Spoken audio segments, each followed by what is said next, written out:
Hey everyone, and welcome.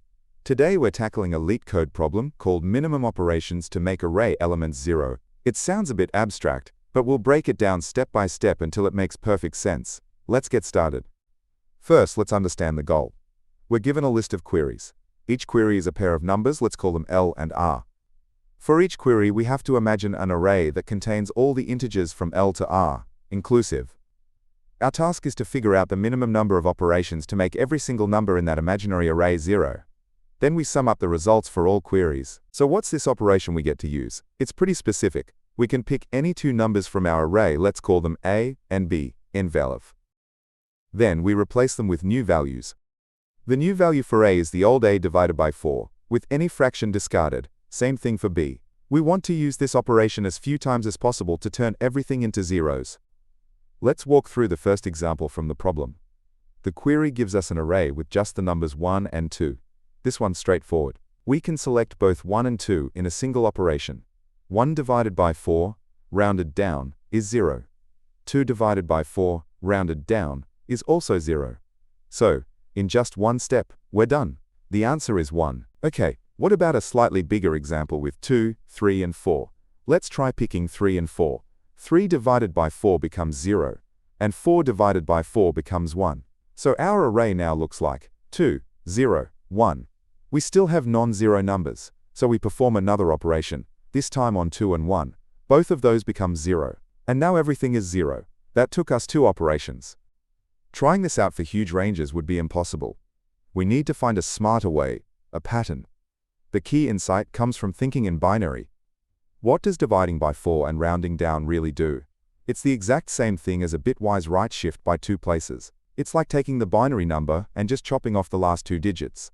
So every time we apply this operation to a number, we're making its binary representation shorter. This leads to a new idea. Instead of thinking about pairs, let's think about a single number. How many times does a single number need this divide by 4 operation before it becomes 0? We can see a pattern based on its binary length. Numbers with a binary length of 1 or 2 need 1 reduction. Numbers with length 3 or 4 need 2 reductions, and so on. There's a clean formula for this.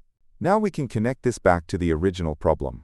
First, let's find the total number of these single reductions needed for our entire range from L to R. We just add up the reductions required for every single number in that range. Now remember, our actual operation works on 2 numbers at once, meaning it performs 2 single reductions at a time.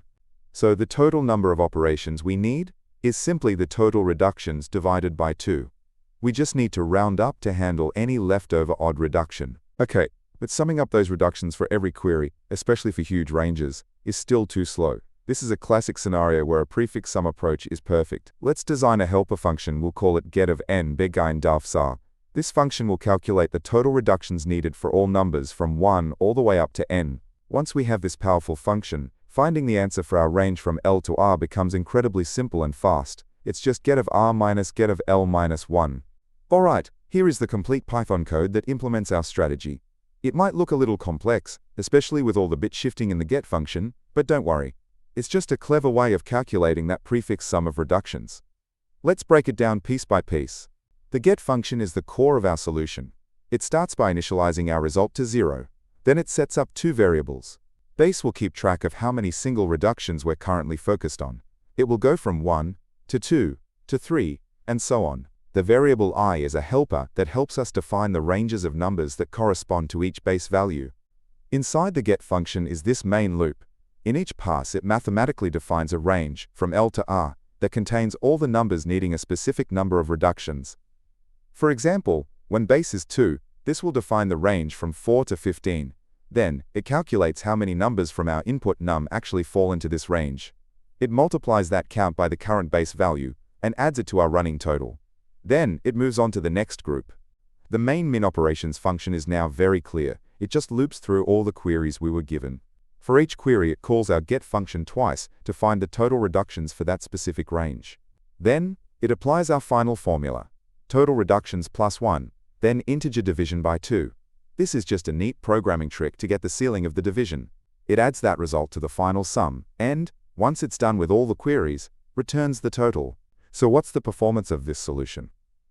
For time complexity, we process each query one by one, so that's a factor of q. Inside each query, we call our get function. which runs in time proportional to the number of bits in the input number, rf added datus. That's a logarithmic operation. So the total time is big O of q times log r action. And for space, it's fantastic. Big O of 1, or constant space, because we don't need any extra storage that grows with the input. So to wrap it all up, the key aha moment was translating the division by 4 into a bitwise operation that allowed us to reframe the problem from complicated pairs into simple single reductions for each number. From there we used the classic and powerful prefix sum technique to handle the range queries efficiently. And finally we combined it all with a simple formula to get our answer. I really hope that breakdown helped make this problem clearer. If you found it useful, a like or a subscribe would be amazing. If you have any questions or a different way of thinking about it, drop a comment below. And hey, if you're feeling extra generous, there's always the Boba Fund. Thanks for watching, keep up the great work, and I'll see you in the next video.